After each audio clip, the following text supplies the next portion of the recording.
a lot of people go to college for 7 years. Typically, they're doctors or lawyers. He happens to be a college football quarterback, and Right.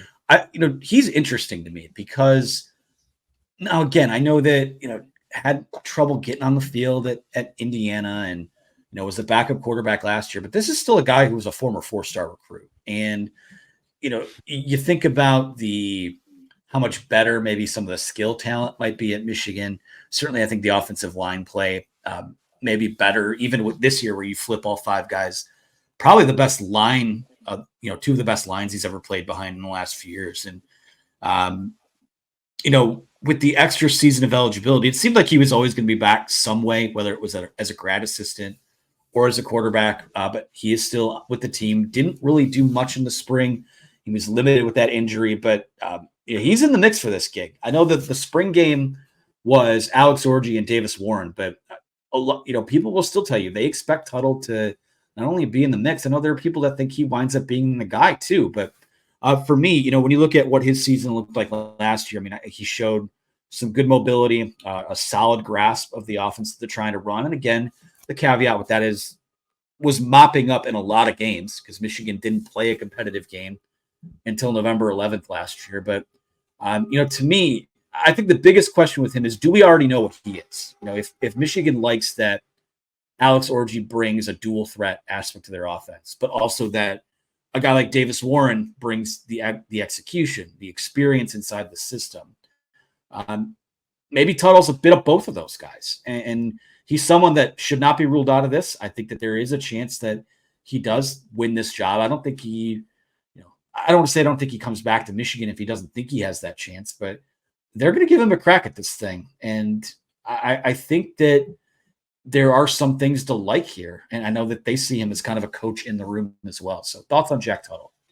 Yeah, I mean, I think he might be the favorite. And, like you said, I mean, he missed spring ball, so that kind of held him back. I do wonder what this conversation would look like surrounding Michigan's quarterback if he was available in the spring. He wasn't recovering from, I believe, a procedure he had. So, I mean, it would be quite a bit different, I think, just because we would have seen more of him. He was pretty good in the spring game last year. Like you said, mop-up duty during the season was pretty good as well. It's kind of hard to tell and judge from a lot of that. I think that he is pretty mobile. He can clearly make the simple plays, and maybe that's all you need out of him. Now, a big question with this offense is how good is the run game going to be with the running backs? You have a completely different offensive line. You have no Blake Corum back there. Donovan Edwards and Kalel Mullings are going to have to step up and prove they can do it on a down-to-down basis, on a week-to-week basis. I think they can. Jordan Marshall might be sprinkled in. Benjamin Hall could be back there as well. But we just don't know what this run game is going to look like. If it's really good or pretty good, I think there's a chance that Jack Tuttle and, some sprinkles of Alex Orji, some Orji sprinkles. I don't know.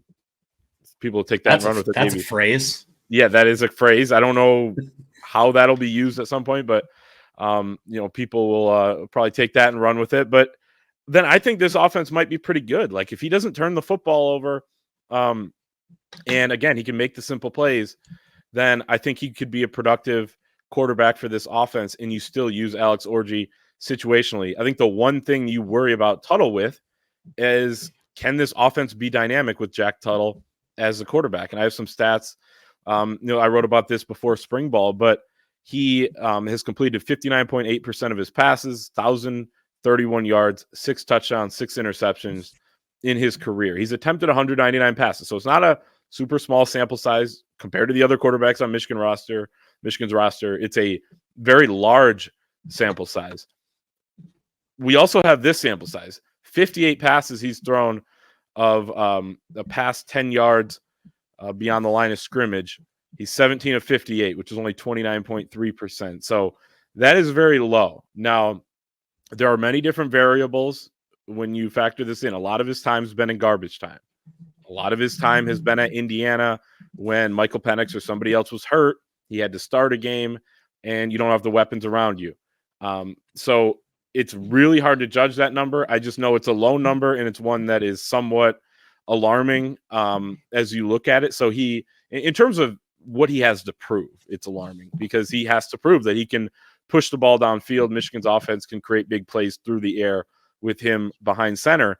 If they can't, then maybe you do just go with the guy who's the better athlete, because they both can run, but Alex Orji can run a lot better and, is, again, more durable. We saw Jack Tuttle get banged up when he ran right into the kicker's net on was that the UNLV sideline, I think, so, or East Carolina, one of the first couple games. So all those games were there. right. So yeah, I don't even remember at this point, but like, if that's going to continue to be a concern for him, and again, fall camp's going to be huge, then maybe you do go with Alex Orji. But if he can make some of those plays down the field, Jack Tuttle could be, a very solid quarterback for this team. A little optimism for you here, a little storyline we can workshop. Did Michigan fix Jack Tuttle? 15 of 17, 130 yards and a touchdown, no sacks last year, 90.9 QBR. So again, limited opportunities, but if you want to spin gold out of that, that's up to you.